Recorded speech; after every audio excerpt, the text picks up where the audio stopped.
হয় আপনাদের যে মনে থাকে তার 4-5 দিন আগে বন্ধু ভাইকে আমার বাসা থেকে রাত প্রায় 1টার সময় ফসল গভর্নমেন্টের লোকজন ধরে নিয়ে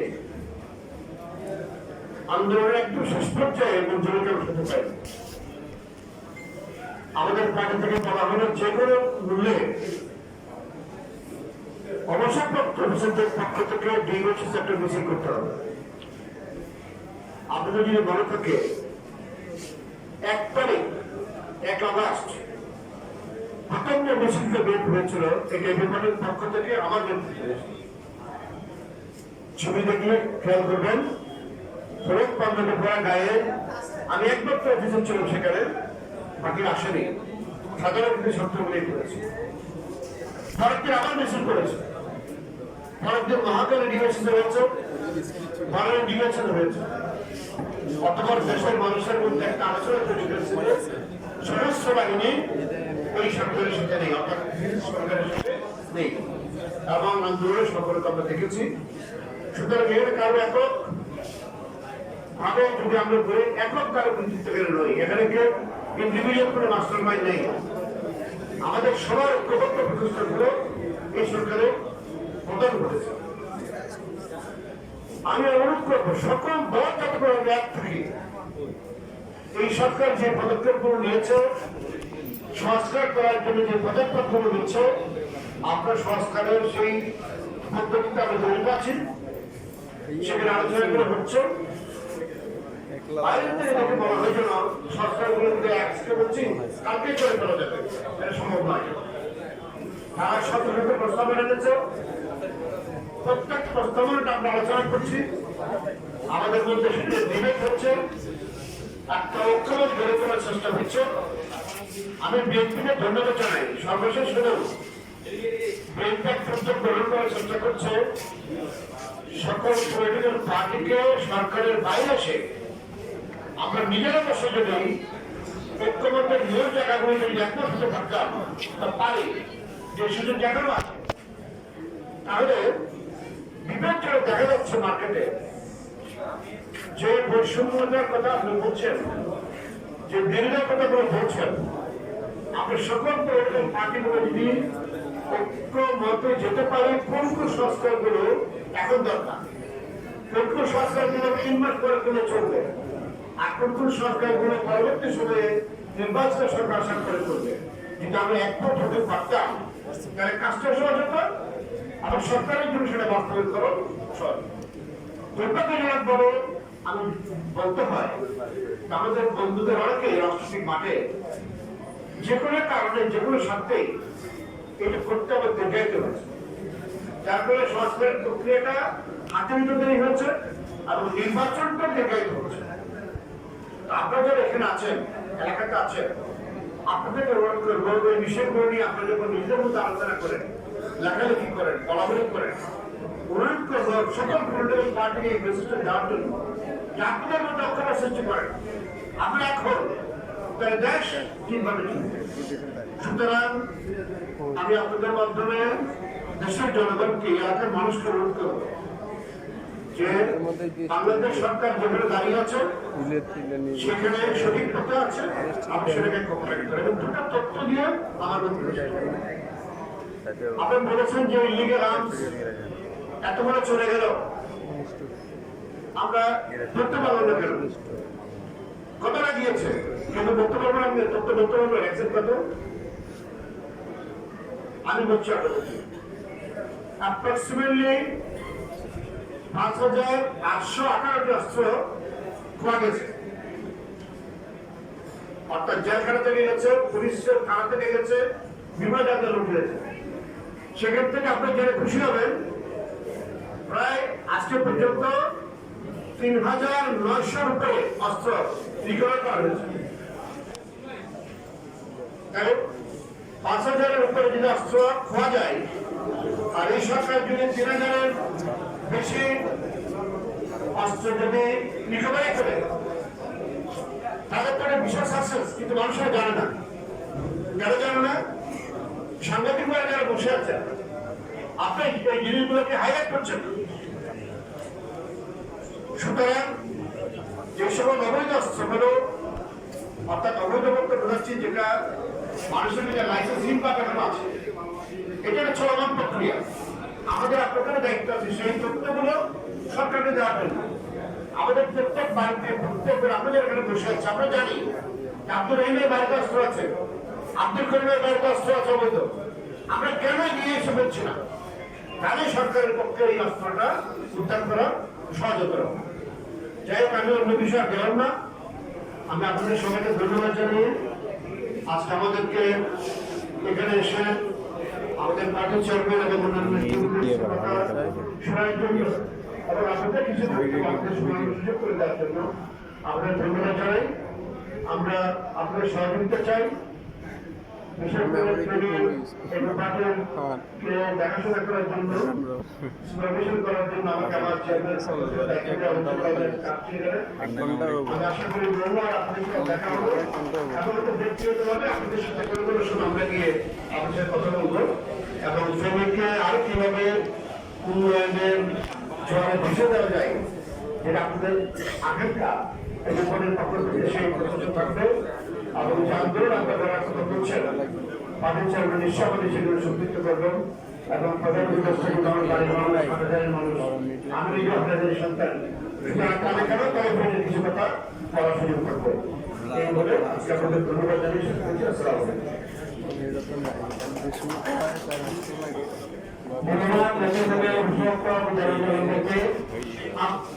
ব্যবস্থা আছে, যাবেন না এইদিকে পেছনের দিকে, আমরা যারা বসে আছেন পেছনের দিকে যে মধ্যে আছে সেখানে অতিথিরা সবাই পাশে আছে।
হ্যালো হ্যালো জি এখন ওনার মাত্র আপনার অভিযোগ রয়েছে ওনার কাছে মোহাম্মদ সাহেব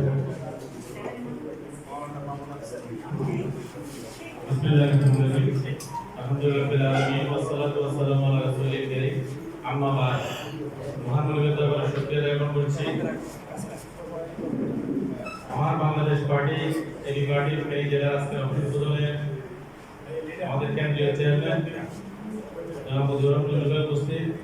উপস্থিত vice chairman lieutenant colonel Ziaur ভাই সহ জেলা এবং উপজেলার সকল নেতৃবৃন্দ এবং গণমাধ্যম কর্মীবৃন্দ আসসালামু আলাইকুম ওয়া রাহমাতুল্লাহি ওয়া বারাকাতুহু আল্লাহুম্মা আমিন ربنا ظلمنا أنفسنا وإن لم تغفر لنا وترحمنا لنكونن من الخاسرين ربنا آتنا في الدنيا حسنة وفي الآخرة حسنة وقنا عذاب النار وادخلنا الجنة مع الأبرار আল্লাহ আমরা প্রতিভা গুনাহগার করলাম আল্লাহ কিছু সময় আপনার দরবারে ব্যয় করার জন্য এখানে বসেছি আল্লাহ আল্লাহ আমরা যে উদ্দেশ্য নিয়ে নতুন বাংলাদেশ গড়ার যে স্বপ্ন নিয়ে আমরা এখানে একত্রিত হয়েছি আল্লাহ তুমি আমাদের এই আশাকে স্বপ্নকে কবুল করো আল্লাহ আমাদের এই নতুন বাংলাদেশ স্বপ্নের স্বপ্নদ্রষ্টা আমাদের কৃতি সন্তান যারা মধুরা মঞ্জু ভাই আল্লাহ ওনাকে সুস্থতার সহিত নেকার দান করো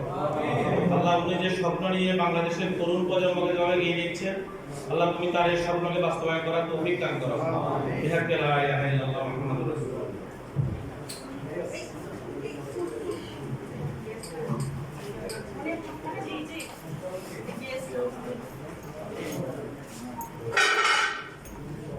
এই পর্যায়ে আমাদের অতিথি মঞ্জু ভাইকে পুঁজি গ্রহণ করছেন আমাদের নারী নেতৃবৃন্দ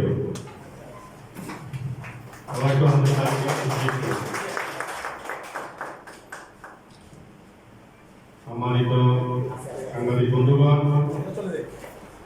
এই পর্যায়ে আমাদের বিশেষ অতিথি লেফটেন্যান্ট কর্নেল জিয়াউর ভাইকে পুঁজি গ্রহণ করছেন জেলা সাংগঠনিক সম্পাদক আজাদ সাজু যুগ্ম সম্পাদক জনাব আব্দুল্লাহ মোহাম্মদ স্যার ধন্যবাদ সবাইকে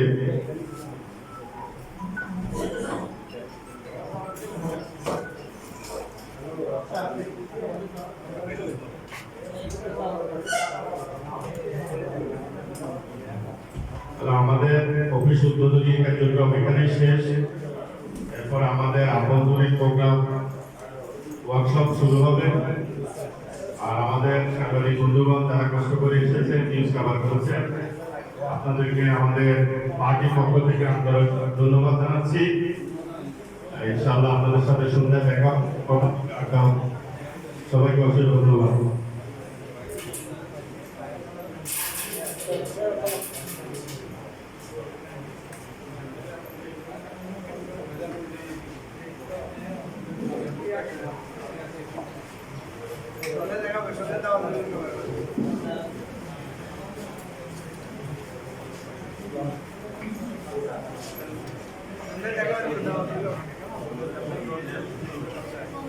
খেলাফত প্রতিষ্ঠার আন্দোলনে গণজাগরণ সৃষ্টির লক্ষ্যে গণসমাবেশের সম্মানিত সভাপতি, মঞ্চে উপস্থিত আছেন সকল রাজনৈতিক নেতৃবৃন্দ এবং সাংবাদিকবৃন্দ।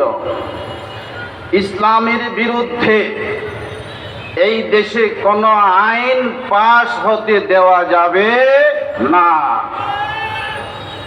আমার ভাইরা, 1 জুলাই থেকে 36 জুলাই পর্যন্ত এই দেশের ছাত্র জনতা বৈষম্যের বিরুদ্ধে আন্দোলন করেছিল। এই আন্দোলনের মাধ্যমে বৈষম্যকে এই দেশ থেকে কবর দিয়েছে, বৈষম্য প্রতিষ্ঠিত হইতে দেয় নাই।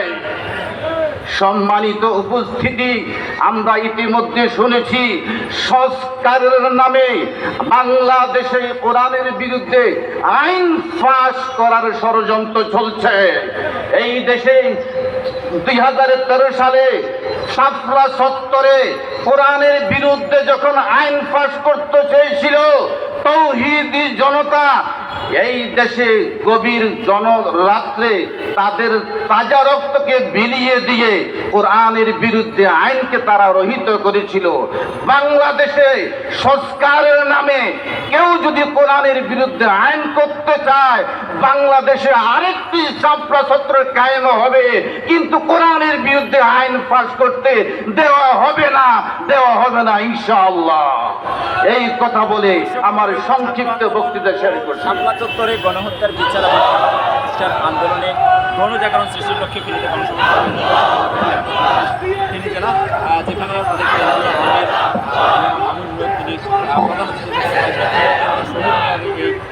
সংগ্রামী ফেনীবাসী, এখানে নোয়াখালী গণসমাবেশের পর্যায়ে বিশেষ অতিথির বক্তব্য নিয়ে আসছেন এদেশের হাজারো লাখো ছাত্র জনতার প্রতিনিধিত্বশীল ছাত্র সংগঠন বাংলাদেশ খেলাফত ছাত্র মজলিসের মোহতারাম কেন্দ্রীয় সভাপতি ছাত্র নেতা মোহাম্মদ আব্দুল আজিজ বক্তব্য রাখবেন।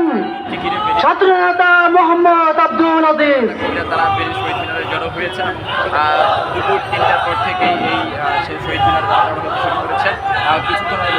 আসসালামু আলাইকুম ওয়া রাহমাতুল্লাহি ওয়া বারাকাতুহু। সংগ্রামী উপস্থিতি, আমরা গভীরভাবে লক্ষ্য করছি, আমরা দেখেছি 1971 সালে দীর্ঘ 9 মাসের রক্তক্ষয়ী যুদ্ধের মধ্য দিয়ে বাংলাদেশ স্বাধীনতা লাভ করেছিল। সর্বশেষ গত 5 আগস্ট গুম খুন নিশিভোটের অবৈধ সরকার মাদার অফ মাফিয়া স্বৈরাচারী শেখ হাসিনার পতন ঘটেছিল। বাংলাদেশে স্বৈরাচারী এবং মুজিববাদী আদর্শের পতন ঘটেছে, কিন্তু বড় দুঃখের বিষয় হচ্ছে ফ্যাসিবাদী আদর্শের বিলোপ ঘটেনি। যার ফলে আমরা দেখতে পেয়েছি কুয়েট তথা খুলনা প্রযুক্তি বিশ্ববিদ্যালয় ছাত্ররা অবৈধ ভিসির পদত্যাগের দাবিতে কোমলমতি শিক্ষার্থীদের অংশগ্রহণ করতে বাধ্য হয়েছে। আজও শাপলা হত্যাকাণ্ডের বিচার হয়নি। আমরা গভীরভাবে লক্ষ্য করেছি হিন্দুত্ববাদী বিজেপি সরকার ভারতের মুসলমানের রক্ত নিয়ে হোলি খেলছে। একদিকে মুসলিম